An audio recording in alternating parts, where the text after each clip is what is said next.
You're listening to Sensitive Changemakers. This podcast is created for highly sensitive leaders and is designed to support you to embrace your strengths and gifts so you can feel more confident in your own mind and body and live a life with intention, purpose, and more importantly, joy. I'm your host, Kate Carter, a fellow HSP who has a BA Honours degree in education, is a fully trained and qualified professional coach and NLP practitioner, and has over 17 years of teaching and over 3 years of coaching experience supporting highly sensitive people. I believe that you can do anything you want to in this life, but that sometimes the path forward becomes muddy with self-doubt and fear of failure. It's my mission to help sensitive thought leaders peel away the self-doubt and stories holding them back, for them to see their own beauty and strength so they can increase self-confidence and self-trust through thought and embodiment work, and see their path clearly and move forward confidently, living their life with intention and purpose. I would love for you to come and join us. Hello and welcome to Sensitive Changemakers. I hope the day, the week is going well for you whenever you are listening into this. It is definitely wintry weather here now. I am trying my best not to put the heating on too much, but it is definitely turning colder. It feels like winter is just around the corner. Very much looking forward to getting Christmassy. I love Christmas. If you celebrate it, I would love to hear what you do. We spend a lot of time with family, so I'm really looking forward to that. In today's episode, I'm going to be talking about the scale of highly sensitive to kind of narcissism and my own kind of take on it, what I've seen to be true working with clients over the last sort of nearly 4 years now, and the differences between the two kind of things. And if you want to read a different perspective on this, Elaine Aaron's got a great blog post around this, and I'll put the link in the show notes that you can go in and read up on that as well. And so this was something that came up in our Mindset Monday, which we do every week in the Facebook group, which is also called Sensitive Changemakers. And we were talking about that scale of why it's important for highly sensitive people to actually look at what they want and what they desire, and how that isn't. So if you imagine a scale, on one end, you've got the people-pleasing tendencies, the kind of doing everything for everybody else, but never considering yourself on the one end. And then on the other end, you've got that narcissistic tendencies of everything's about me, and that type of kind of, everything's about me. And so for highly sensitive people, for the majority of the people that I've worked with, and with myself included, so I can't obviously speak for everybody here, but my experiences are that most highly sensitive people are more on the people-pleasing side of the scale. They're very much aware of what other people are feeling and trying to put everybody else at ease. They don't like confrontations. They're very much in that just make everybody happy. They may struggle with making kind of small decisions. I feel that my gut feeling and my experiences have told me that highly sensitive people are just as good as anybody else at making big decisions. They get very passionate. They, when they get their heart set on something, they're very good at moving things forward. Doesn't mean that they don't take into consideration the people, but big things they tend to make decisions about. Micro decisions is something else. And I feel like micro decisions are one of those things that, because highly sensitive people, and again, I am generalizing here, there are always going to be differences, but my experiences are that and myself included here, because we don't see the huge importance of tiny little decisions, we're quite happy for other people to make decisions for us. So I'm thinking of like, what do you want for dinner? Or where do you want to go for a walk? Or what film do you want to watch? And obviously, if those things hit on a passion of ours, then that's something different. But if it doesn't, then we're quite happy to kind of go into that, I'm going to call it kind of people-pleasing tendencies, where we go, whatever you want, whatever you would like to do. And so those micro decisions, I always find that we do kind of fall into making sure that other people are happy. We don't like confrontation. And we want to make sure that everybody's got what they need and that they're all okay. And so most highly sensitive people are very much on that end of the scale. And what I really was kind of getting my point across in Mindset Monday today, and what I really want you to take away from this episode, is how important it is for highly sensitive people to get into that middle to get into that balance. So we're not on the narcissistic kind of extreme, but we're sort of bringing ourselves into that balance, bringing ourselves into the middle of the scale where we are thinking about ourselves every so often, where we are thinking about what our wants and desires are, where we are thinking, what do I want to give my energy to? What do I want to give my time to? Rather than defaulting to that people pleasing, that let's avoid confrontation, let's make sure everybody else is happy, which, has got its own beautiful kind of gifts in that. There's so many nuggets of real beauty that we can pull out of that, making sure that people are happy and understanding how other people are feeling, and that empathy and that understanding and that compassion. Those are all such beautiful gifts. But as my dad always said, everything in moderation. And that is something that has kind of traveled with me throughout my life. And I keep coming back to it because he's so right, everything in moderation. So yes, that's such a beautiful thing to be able to offer people. But what point does it become? It sort of moves away from kindness into people pleasing and not putting ourselves first at all. And so I think it's really important when we are highly sensitive that we do bring ourselves, however that may look like for us, but bringing ourselves back into that center of that scale, that balance of that scale. So there are opportunities for us to think about what we want and desire. And on the back of that, something else that really comes up for me here is the sort of pull away that people do when I talk about wants and desires. 5-6 years ago, I would have been one of those people. When I'm talking to people about this, you can physically see it in them. They kind of pull back physically and sort of verbally from the conversation. Ooh, you can tell that they're doing that. Ooh, no, I can't talk about what I want. That's selfish. I can't talk about what I desire. That's mean. I've got to think about, other people. And yes, we live in a society. You have got friends and families. And of course, there has to be consideration for other people. But again, going back to that scale, where are you on that scale? Do you default to other people all the time? Are you down on that people-pleasing scale where you very rarely think about yourself? You very rarely think about what you want and desire because you're always preempting what other people need and what they desire. If so, I really would invite you to ask yourself some different questions, to get to what it is that you would really like, and to normalize that wanting and desiring things doesn't make you selfish or mean. And I know I've said this before, but I truly believe it. The more that you step into what lights you up, the more you step into what you truly want and what really gets you excited, the more you're going to inspire those around you to do the same.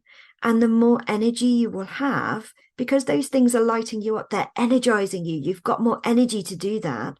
That means you have that kind of, that store of excess energy and extra oomph, if you like, to help and support those people around you, more so than you would do if you were doing the kind of day-to-day grind that you hate and that zaps your energy, and you've got nothing left to give to your kids at the end of the day, and all you do is kind of, you've got very little patience, and so you're doing something you hate all day. You go home, you then have very little patience when your kids ask you for something. You bite back, you kind of maybe not shout, but your responses to things might be really short. Your understanding maybe kind of really dampened. You may not have those stores of energy to give to your family because you are zapped from what you've done that day. And I think if more people did what they actually truly enjoyed and lit them up, then we would actually find that kindness expanded. It didn't reduce, it expanded, because we had that store of energy to be there for other people, to understand what they're going through and to really enjoy that empathy side of ourselves, especially as highly sensitive people, which is always there. But there's two sides to empathy, isn't there? There can be the kind of draining side, that the side that is that kind of link to the people pleasing, that, oh, I don't really want to upset them, or I don't want to confront them about this because that's going to be really tough for them and I don't want to put them through that, as opposed to empathy where you want to be there for somebody else because you've got the energy to, you've got the time to sit down with people and support them. Those two things are incredibly different, and they come from how you approach life and how you want to be and how you want your future to look. And I think it's really important for us to really think about what we like and what we want and what we desire for our future. And so I'm hoping that makes sense so far. So we've kind of talked about the scale from narcissism to sort of people pleasing and where highly sensitive people fall in that. And I've also touched on that kind of highly sensitive people not wanting to look at what they want and desire and thinking it's selfish. And I'm kind of hoping that I supported you in seeing a different perspective there. And the last thing I really want to talk about is how to bring ourselves back into that balance. And one of the ways that we can do this is by going inward. So a lot of people look externally for support, and absolutely, you know, there is a time and place for that, but you have all the answers inside you. And this is why I love coaching, because that's what coaching does. It asks the questions that you need to be asked to draw out those nuggets of information.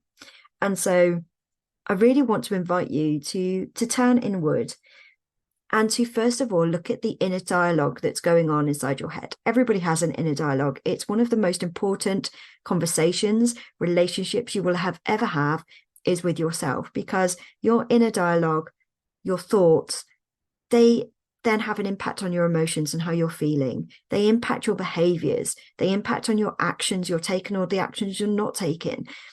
And so everything really comes down to the relationship and the conversation you're having with yourself, that inner dialogue. And one of the things that I really loved about learning about neurolinguistic programming was the importance of language. Now, I'm, you know, a linguist anyway. I love languages. But in terms of the language that we use to talk to ourselves, that's so important. And one of the ways that we can kind of highlight how much we are people pleasing or how much we are not looking at what we want and desire is the word should. How many times do you use the word should? How many times do you have that inner dialogue where you're going, I should do that. I've got to get up because I've got to go and do this, or I have to do this, or should do this. Should is a great word because it really allows you to think about whose voice that is. Because for the most part, when you've got a should in, it's not a want and desire. It is somebody else's voice. It's somebody else's expectations. And you may not be consciously aware of it. It might not be something that is clear cut. It might be a voice that was consistently there when you were a child and you've kind of internalized it, thinking that it's your own. And that's why that awareness around the word should can be really handy here, because it enables us to dig a bit deeper. Okay, so I'm telling myself I should do that. So, you know, why is that there? Whose voice is that? Where's that expectation coming from? What if I didn't do it? What would that look like if I didn't do that? And just kind of getting really curious about it. No judgment here. There's no blame or judgment. Just curiosity around the should. Like, where is that coming from? Do I really want to give my time and energy to that should? Is it in alignment with who I am? Is it in alignment with my values and my strengths? And if you're not sure what your values and strengths are, again, no worries about that. You know, it wasn't something I was aware of for a long time. Please do reach out. I've got a wonderful strengths intensive where we actually do look at what your 5 top strengths are and how they play out in your life and how we can embrace those more on a daily basis. So do reach out if that is something you're not sure about, if that's not something you've considered. But going back to these shoulds, like, do I want to give my time and energy to this? Is it important to who I am, to what my values are, to what my strengths are? And if it is, okay, that's great. You can kind of work it, what that would look like for you. If it isn't, which is the most part of it, if it isn't, then that comes up again around boundaries and around having difficult conversations. And difficult conversations for all of us are difficult. It's uncomfortable. It's not nice. And I think that goes doubly for highly sensitive people. We will do anything to avoid confrontation or upsetting people or having those difficult conversations. And I definitely include myself in this. And it's been one of those things where, okay, so I don't like difficult conversations. I don't like confrontation. So how can I have those conversations? Let's remove the word difficult. Let's remove the word confrontation. How can I have compassionate conversations? How can I have conversations where people are talking about what is right for them and their values? And that includes me, but it includes the other person as well. And just being okay with knowing that if things don't go according to plan or how you've got them in your head, it doesn't mean that you're a bad person or that you're selfish or that you're mean or any of those other words. And again, something that really comes up for me here is that kind of self-trust and that self-belief in yourself as you're navigating through these conversations with compassion, whatever you want to rename them, is it all comes down to having that trust and that belief that you are okay just as you are, that you don't need that external validation from people, that who you are right now is okay and it's beautiful, and you have everything you need inside you to make things work. And yes, that might mean that things don't go according to plan. Do they ever? But again, that's okay. Having that internal kind of reassurance that it is working out for you. And I think those things combined, and I know I've hit on quite a lot there in terms of inner dialogue, in terms of looking at your shoulds, in terms of boundaries, in terms of difficult conversations. That's a lot there. That's a huge amount of stickiness for a lot of us. And it will take some kind of prizing apart, like taking the bits apart and kind of making some small steps in the direction that you want to go in and navigating through these bits as you do take those steps. So what I really want to leave you with today, and I realize this is quite a short, sharp one, is number one, get clear on your values and your strengths. And if you don't know what those are, please do ask for help. I would love to support you. It's a one-off session.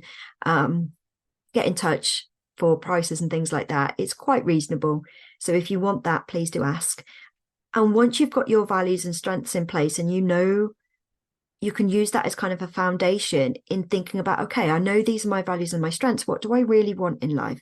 What do I really desire? Okay, so how can I take steps towards that? And as I'm taking steps towards that, how can I navigate this stickiness that comes up, this confrontation that I might have to have, these conversations that I might have to have, these shoulds that might pop up? How can I navigate through those? And so I really want you to show yourself some compassion, to think about things in terms of small steps rather than huge jumps, and think about how you can navigate through that while you're showing compassion to yourself and to those around you. So it removes that kind of icky difficultness that you might find through other people who are quite, I'm sure we've all met somebody who's really blunt on, I'm not doing this is what I think.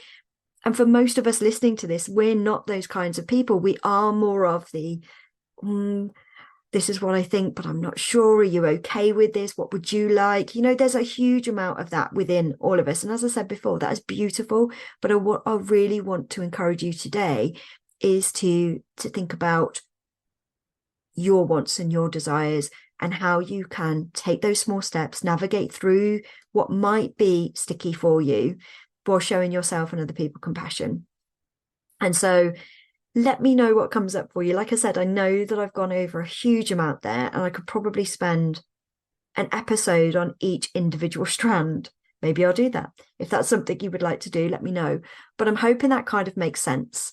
One of the aims that I think I have in life, the more I do this, is encouraging people to look at their wants and desires, to actually normalize that and to know that it's not selfish or mean. And I think for highly sensitive people, as I said before, that can feel even it can feel even tougher. So see what comes up for you, go slowly, compassionately. And if you need any support as you're going through this, please do give me a shout. I would love to kind of support you through this time. I know it can be tough, and I know a lot of different things come up for you. But the last thing I'm going to say to you is, what if you did have what you wanted and desired? How would that shift how you're feeling every day? How would it shift your inner dialogue? And remember what I said earlier, your inner dialogue that impacts your emotions, that impacts your behaviors, that impacts your action. So just by changing our inner dialogue and thinking about what we want and desire has an impact on the way that we feel, has an impact on the behavior and the way that we act, and it has an impact on the decisions that we take. And so our lives could be transformed in months' time if we just shift that thinking into desiring and wanting is selfish to what do I want? What do I desire? And then what comes up for me around that? What's the stickiness? What are the things that I'm going to have to navigate through? How can I do that compassionately? Where do I need support if things feel too tough or I'm struggling too much? And just let me know what comes up for you. And I'm sending you so much love because I've been here and I still go through it from time to time. This is not, it's not a checklist. It is a journey. So please do let me know what comes up for you. Give me a shout if you need anything. And I'll be back next week with another episode. Okay, lots of love. Bye. Thank you so much for listening to this week's episode. If you have any takeaways or any questions, please do reach out to me either through Instagram, LinkedIn or Facebook at Kate Carter Coaching, or you can email me at kate@katecarter.co.uk. I always love to hear your feedback and the things that you have taken from the podcast. If you know of any other highly sensitive people, then please do share this so that I can reach more and support more highly sensitive people to embrace their strengths and gifts. As a thank you, I will pick a winner every month for a free 50-minute coaching session with me. Thank you so much.